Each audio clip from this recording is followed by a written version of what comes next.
So this is January 2018, Unit 4. You can also use a chat to state the answer for any question you think. Like the answer. Some of Rutherford alpha particle scattering experiment use a radium as a source of alpha particle. Which of the following nuclei would produce alpha emission? Would be produced by alpha emission from Ra. So whenever alpha particle is emitted, atomic mass decreases by 4. The nucleon number decreases by 4, and atomic number, the proton number decreases by 2. So it should be 222 and 86. So which one is the option? So C is the right one. Because alpha particle means that 2 protons and 2 neutrons are coming out from the nucleus. And when 2 protons and 2 neutrons are coming out from the nucleus, the nucleon number decreases by 4 and atomic number or proton number decreases by 2.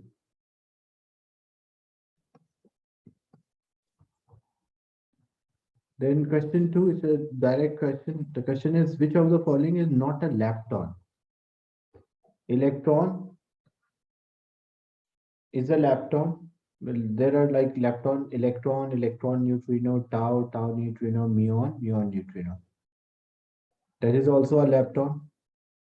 Pion is not a lepton. Pion is a meson. Meson means it's a combination of quark and antiquark.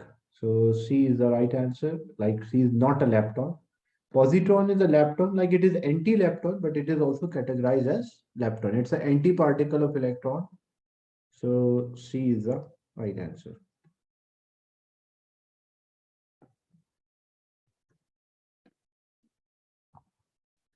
In question 3, the capacitor has a capacitance of C and stored a charge Q.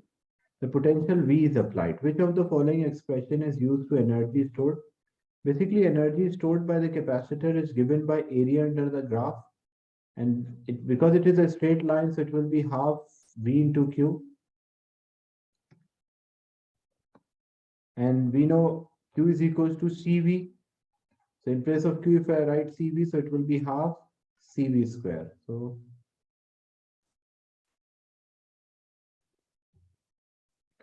because the formula Q is equals to CV, so in place of C, if I put, so it will become half CV square.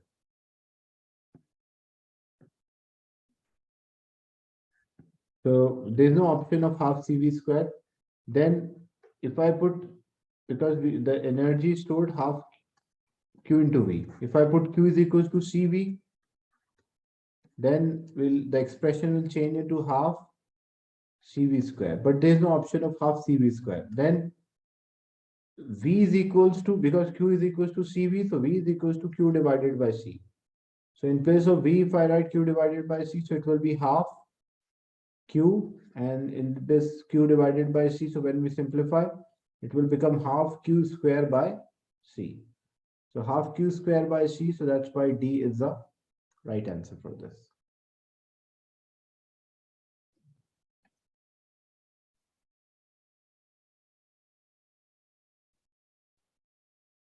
The next question, a photograph shows a track of a positron in a particle detector. There's a magnetic field into the plane. Which of the following is not the correct statement? If the magnetic field is into, the magnetic field is into, the particle is moving in this way, and particle is losing its energy continuously. That's why the radius of a track is decreasing. And the direction of the force is towards the center. This is the direction of the motion of particle, and magnetic field is into. So which of the following is not correct? The energy of a positron is decreasing. That is true. That's why the radius of a curvature is also decreasing, because its energy is decreasing. The magnetic field is act into the page. That is already, we can identify, in the question they did not mention magnetic field is into, but we can identify magnetic field is into when I apply the left hand rule, because it's a positron. So if I apply left hand rule, if my index finger is pointing into and my second finger represent the direction of the motion, so automatically when I apply the left hand rule, my thumb is pointing towards the center. So it means yes, magnetic field is into. Otherwise, if the magnetic field was out, then it should move in this way. But because the magnetic field is in, so that is also a true statement. Positron is gaining the mass. If the positron was gaining a mass, then what should happen? Its momentum should increase. If momentum increases, so then its radius of curvature should increase, not decrease. And speed of positron is decreasing. That's also true. That's why the speed is decreasing. So it's losing energy, and the radius of a curvature is also decreasing.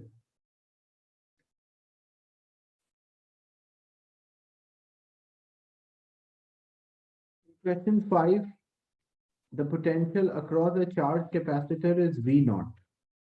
The capacitor is charged through a fixed resistor after a time equal to time constant. The potential has reduced to V. Which of the following is a correct expression?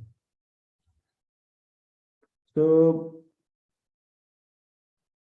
we have the formula V is equals to V naught e raised to power minus T over RC. So V is equals to V naught, but they mention after time equal to time constant. And what is a time constant? Time constant is actually a product of RC is called a time constant.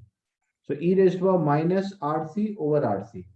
When we simplify, it will become 1. So V is equals to V naught e raised to power minus 1. In minus 1, it will go there in division. So V is equals to V naught divided by E. So V equal V naught divided by E. So which one it matches with? It matches with option B.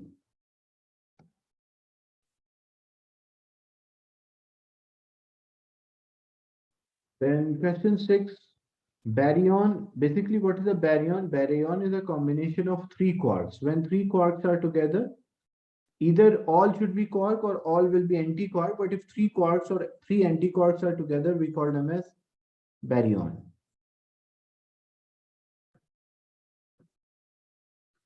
And when quark and anti-quark is there, we call them as meson. So even you don't have to bother about the first meson. This cannot be only one option is a meson, that is D.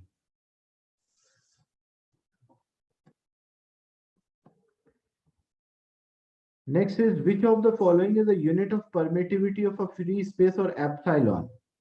So how we can work out this is related to Coulomb's law. It is said F is equals to K Q1 Q2 over R square.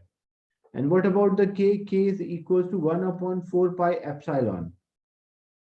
So I can say F is equals to 1 upon 4 pi epsilon Q1 Q2 over R square.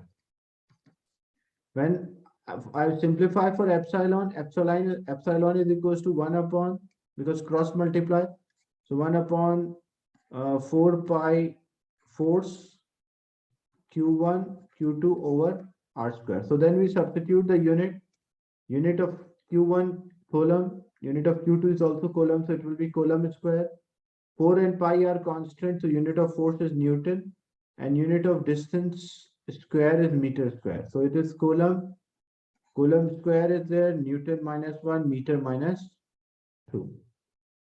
So B will be the right answer.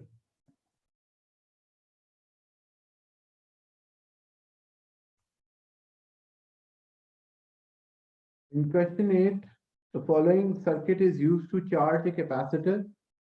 So there is a fixed resistor. So even when the capacitor is charging, which of the following pair of a graph shows the variation of a current and time and variation of a charge stored on the capacitor? So in the beginning, the charge will be 0 because no charge is there. With the passage of the time, charge increase, and then because there will be a repulsion, so as a result, the charge stored will become constant. But the current always, even a charging or a discharging current, is maximum in the beginning, because in the beginning, yeah, that's right. B is the right answer, correct answer. So current is always, even if it is a charging current or a discharging current, it will always be same. Here Q is for discharging, and like the first graph, Q is decreasing, so that is actually discharging, not the charging.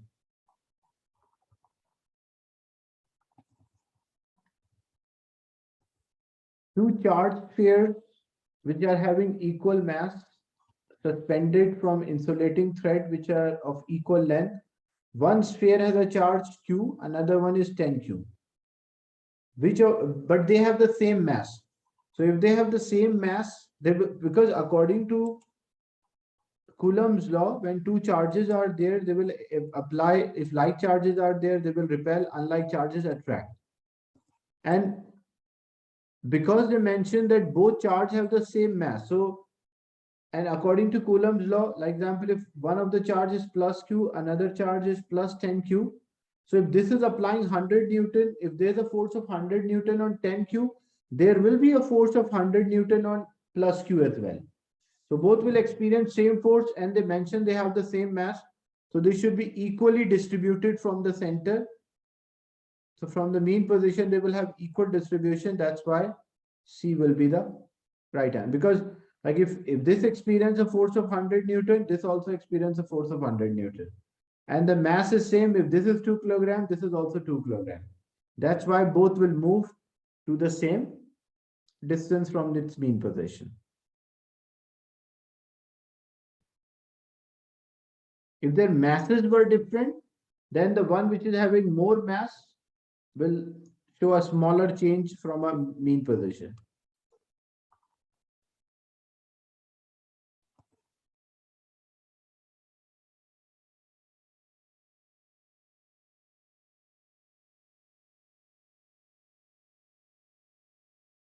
Then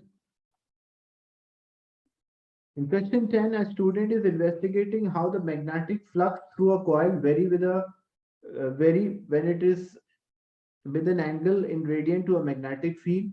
Which of the following give equivalent angle in radian for 40 degrees? So 180 is equals to pi radian. So if we have 40, then it will be x radian cross multiply. So it will be 40 degrees into pi divided by 180.